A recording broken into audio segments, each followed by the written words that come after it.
I am about to introduce to you author Katherine Taylor, and we are talking about this book out today. The link is below. Oh my gosh, you are going to love this. Look, it's not a long read. It is so good. I related to it on, well, you'll hear, okay? So much to talk about with Katherine. So everybody, here is Katherine. Hi everyone, I am so excited today because I am speaking with author Katherine Taylor, and we are talking about her brand new book, which is also a debut book for her, and it's a memoir, and it's called 2-1, and it comes out this week. I will have the Amazon link listed below. You can go get it, and thank you so much for talking with me today, Katherine. Thank you for having me. Okay, so we have a lot in common because I've also been divorced twice. So, it's a club I never thought I would join. It's a club I never thought I'd join. And, what I loved about reading this book is I could, your heart, I could feel it, and I kind of went through it with you. And my divorce happened, well, the separation happened in 2012, so it's far enough away and yet still close enough to remember. You know what I mean? Exactly. Yeah. So, I feel like I'm on the other side just like you do, but I'm also like, when I read it, I'm like, oh yeah, it's still there, and I don't know that it ever will go away. But I think it's so important that you wrote this book for women like us because we didn't expect to have two divorces. Like, okay, the first divorce was kind of like yours. Like, it was my high school sweetheart. I had 3 children, and we were together a long time, having been in high school and then our 20s, but we parted as friends, and it was good. Like, it was okay. Like, we were okay, But the second time you get married, you think you're smarter, right? Exactly. Yes. And do you think, I don't know for you, but for us, we thought we were the icing on the cake. We didn't need each other financially or for children or emotionally. We just enjoyed one another's company. Yeah, I know. I felt like I got remarried at 34, but I thought I was so smart the way I was doing it because like you, we started off as friends. So I was like, oh, this is good because we're friends. We know each other. Like, this isn't like high school sweetheart stuff that I was trying to make happen for the rest of my life. This is a friend. This is somebody that, it knows what, we know what we're doing. We're not walking into this blindly. And I could hear that in your book too. Yes, that was at least what I thought. Yeah, that's why I thought this is very important because we are not alone. It feels like we're alone, Katherine, but I know we're not. I really do. Like, I know that there are many more people out there like us that need to know that they're not failures and that they didn't fail. Because that feeling, right? Didn't you feel like a failure? I felt not only like a failure, but I had been shamed, dramatically shamed. And just like you said, I felt that I was the only person. It had to be just me experiencing this because he told me I was to blame and no one else could be ever imagine this kind of pain or survive this kind of ordeal. But there are far too many of us, aren't there, Michelle? There are, and I'm really happy that I have found more people because, like I said, one divorce, it seems like that's acceptable. Everybody accepts somebody who's been divorced, right? But 2 divorces, you're like, it must be me, right? Exactly. Exactly. I must be the problem, right? And you struggle, or I struggled, because I didn't want to become cynical. Right. I'm too upbeat for that. And I was. So anyway, we were talking about, the failure of it. And, what I loved about your book was, well, let's just start at the beginning. I'm going to just start about everything that I love about your book. Okay, you ready? Yes, thank you. Okay. I'm going to enjoy this. Yeah, I love the title. I love that. Perfect. Perfect. Absolutely perfect. Everybody, as we were speaking, everybody is looking at the cover of your book. And I love this cover. When I looked at it, because as I'm reading the book, I kept looking back and I was like, this is absolutely perfect. I love it. So if you designed it or if you decided on it, it's awesome. Thank you. I did have input into the shoes. Leah Lakota is the person who designed it, and she took my very narrow parameters and turned it into, I think, a very winning Oh, cover.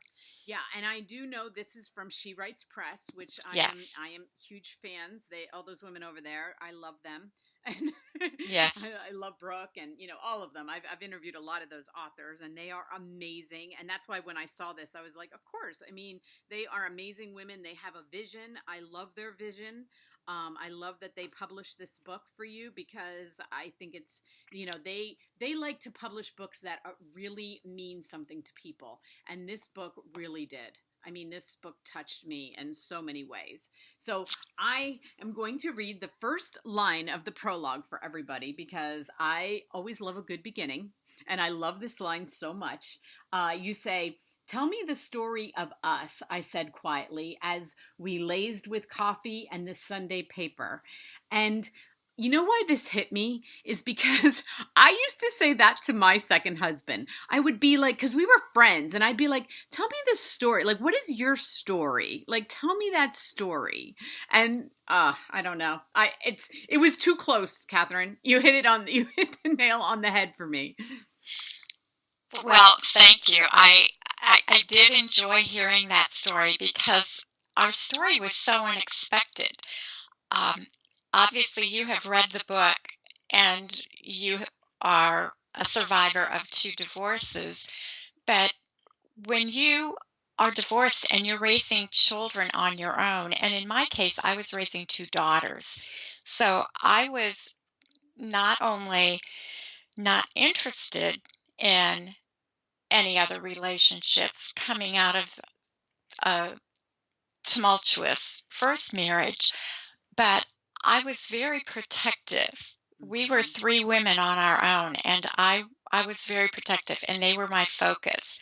So when I saw this friendship developing into a relationship, I wasn't interested.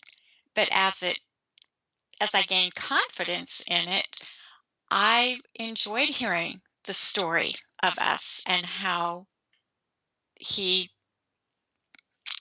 he became interested in a romantic relationship and not just a friendship. Yeah, I have to say, I really didn't like him. You are not the first person and not the first interviewer to say that, and you were obviously smarter as a reader than I was as the um, participant in this story. Yeah, and I've had the same things. You say towards the end, and this is no giveaway because this is your memoir, but it was just interesting to me that when we separated, my friends started coming forward and they were like, "Oh, we just saw we couldn't even believe you were with him. Like, he was so cold and he was so not like you." And I was like, really? Like, I didn't even. And then I'm like, why didn't you guys tell? Like, nobody ever told me. Exactly. And you think, now only one person said that to me, aside from my therapist. But um, I was thinking, well, isn't that your job as a friend? I know, right?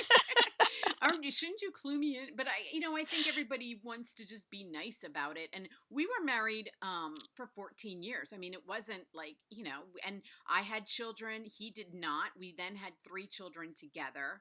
And we now, my youngest is 15, and we co-parent very well. It's a very stable thing for all the children.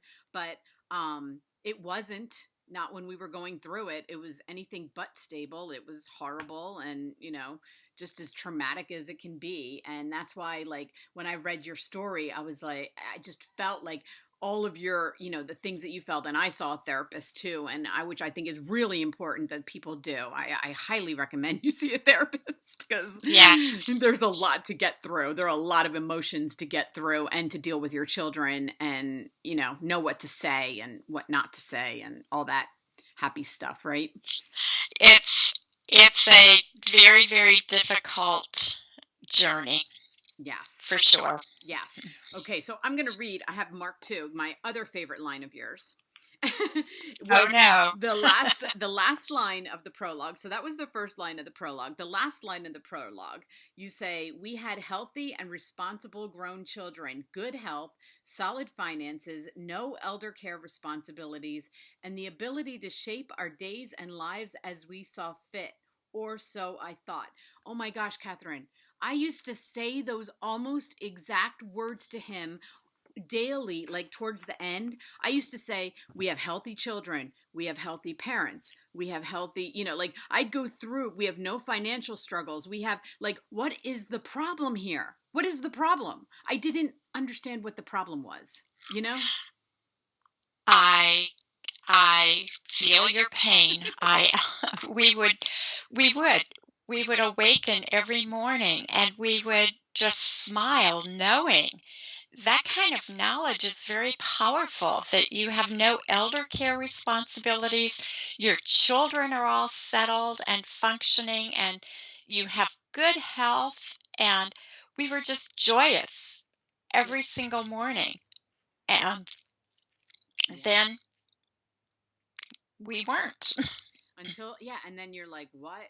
It just, whatever. I just want people out there to understand that, they aren't alone in this, and that, I'm not trying to make it seem like, like we're in any kind of a victim status, because I don't like to look at it that way. And I don't think your book is like that at all, which is another thing that I truly loved about it, because the ending is perfect.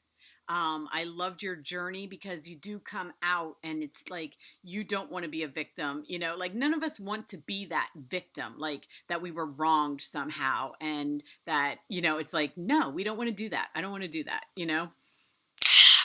Well, there is a wonderful book called The Choice by Dr. Edith Ava Eger, and she talks about that and her tests that she faced during her life journey were far more significant than the ones that I faced. But she says that there is we were victimized, but we don't have to allow ourselves to be victims. I like that. Yes, she's a very powerful writer. Yeah, I like that. Now, I haven't gotten remarried. You haven't gotten Michelle, bite your tongue. I know we're never supposed to say never, but trust me on this one.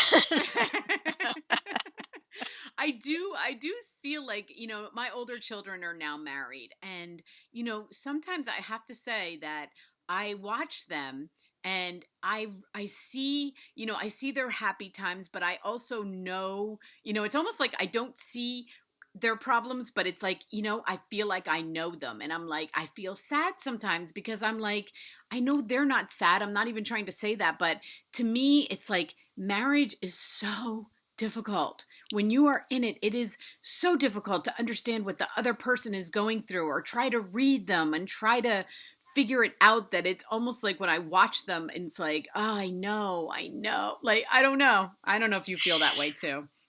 I do, and I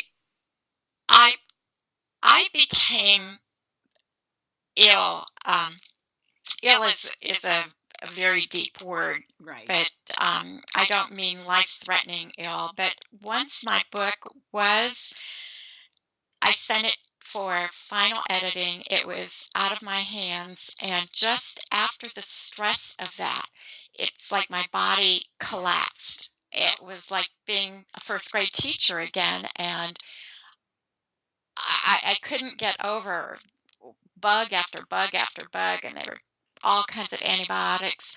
And I woke up one night and I was pretty sure I had pneumonia. And I knew I couldn't drive, and I knew I couldn't even get out of the bed.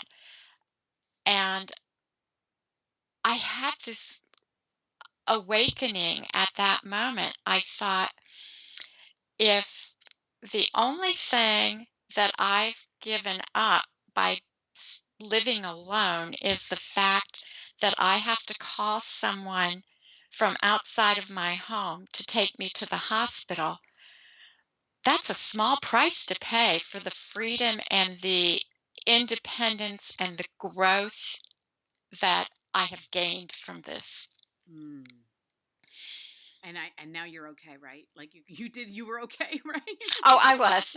It just was weeks of, Well, steroids and antibiotics and you know but what? That's so interesting because the day after my divorce was final, like all the papers were signed, I went home that night and I got so incredibly sick.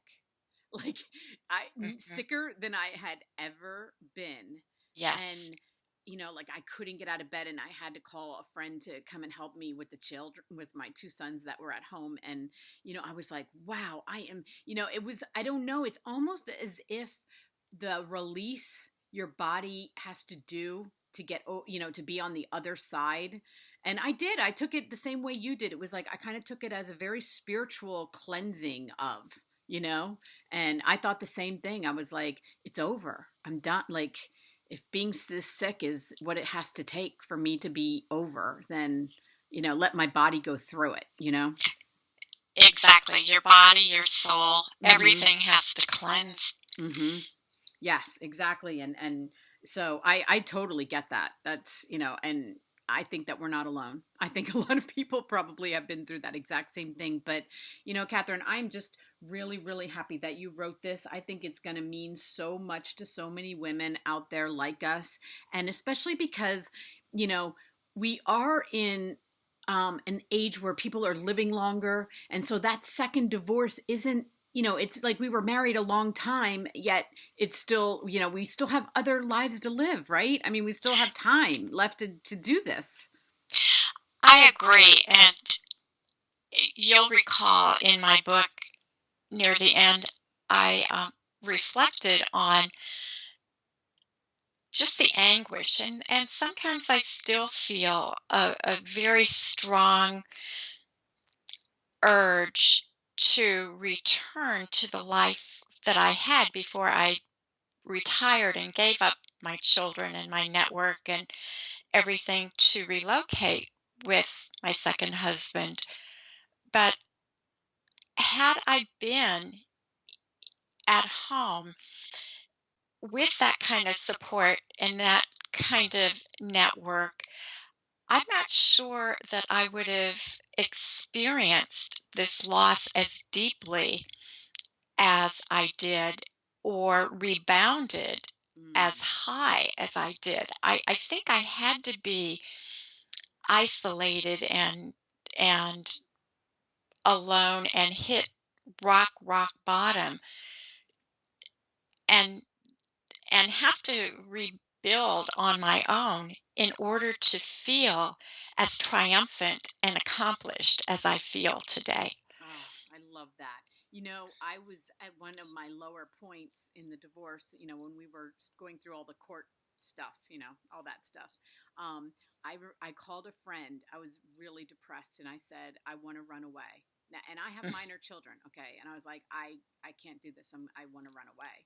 And she said, I went through the same thing. I used to go to the airport and stand there and stare at the flights that were leaving that day. And she said, just, I'll bring you coffee. It'll be okay. And just hearing somebody else saying that got me up that day. And I felt so alone, but I think what you're saying is exactly right. Like, going through it, it made it that much better. Like, that I didn't run away. I wanted to, but I didn't. Well, I think you also touched on a key point that many of us forget, and I think probably we forget it while we're in those child rearing years, that people need to connect with one another. People want to connect with one another, but we get so accustomed to everyone having a busy schedule and not wanting to interfere or disrupt someone's life or even our own schedule and our own life that we are reluctant to reach out and ask for help or step forward and provide help. And even the smallest thing, an unexpected smile when you're waiting for Yes. groceries, Oh my or gosh. the person who says, You look like you are in more of a hurry than I am. Why don't you step in front of me and go?" Those kindnesses are are immense, Absolutely. immense. I used to go to the grocery store every day just to smile at people because I was so isolated. I was homeschooling my sons and and just to be released of the shame of even wanting to run away from them because I didn't feel like I could do it. Like I didn't feel like I could wake up and actually be who they needed. But then, realizing that I wasn't the only one, that other women had those same thoughts that I did, that I was a failure and, the shame attached to it. And I felt like I couldn't tell people, even when we got separated, that I was doing it, that it was happening to me again, like just going through that part was difficult too. That is really difficult. That was very difficult for me. And again, I don't know your personal Yeah. circumstances, but mine were the responsibility was all externalized and the blame was all placed on me. Yeah. So I internalized all of that. And I think also as women, we're always doing what's right for everyone else. Right. And that's how we gauge our success in life. And it's very difficult to find the next step and figure out what is right for us, not in relation to all of the other people who need or want us, but what is right for us. Yes, absolutely. Well, thank you so much, Catherine. I am so happy that I got to meet you and that I got to read this book. And I felt so connected with you while I was reading it. So I feel like we're friends. Well, thank you very much. And after this interview, I feel like we're friends too. But you verbalized what I hoped that women would connect with this and identify with this, and that they wouldn't feel so alone. Well, I can't wait to see how well this book does. I will be watching it all over the place. But before I let you go, do you have any other books in the works with them? I do not at this moment. In fact, Michelle, I am in awe of authors who can write, market, uh, promote, and publicize all at the same time because it is a huge and daunting task. Yes. Yes, you are absolutely right. I'm always in awe of authors that are on to their like third. They'll be like, "Oh yeah, I have the next one coming out and then I'm working on the next one after that." And then you're like, "Oh my gosh, how are you doing that?" But you know what? You got time. Enjoy this, okay? I am. I Enjoy am. this Thank and have you. fun during this publication, release week. And then, when it's all over, sit down and think about you. I know you have another book in you. Okay. I know you have other stories to tell and I can't wait to see what happens. Well, thank you. I appreciate that support. And it won't happen, at least right now, until after February because my book tour is booked through February. Yes, and I will be putting all of Catherine's links underneath here, along with the one to her website where you can, see where she is going for her book signings. And I'm so happy for you, and I wish you all the best with this book. Thank you again. It was Okay, a pleasure talking to you. thank you, Catherine. Have a great day. You too. Okay, bye bye. Bye. She amazing. I could have talked to her for hours. We had so much in common. Oh my god. I know this book is going to help so many people realize that they're not alone. And that's what memoirs are for. And I love this cover so much. I'm going to give away this copy on my Instagram tonight. So head on over to Writing Fun Instagram and you can win this copy. And I can't wait to see what she writes. I mean, I know she's not writing another memoir anytime soon, but thank you so much, Catherine. Katherine. It was so much fun talking to you. I'm so happy that I got to meet you. And everyone, head on over to the link and you can win this book. And also, if you want to order it, the Amazon link is listed below. Have an amazing publication day, Katherine. I'm so happy for you. Have a great day, everyone.